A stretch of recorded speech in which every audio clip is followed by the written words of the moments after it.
hay hi cậu ấy nè rosa ra có món về đâu em úi thật chi nè em tu ốm đòn hi úi đóng đại tắc cho nè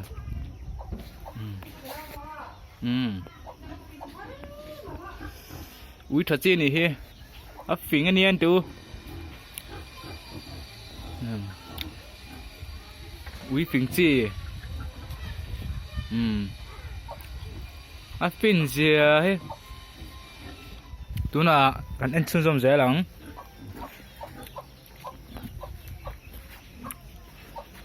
anh nghe ăn dễ đâu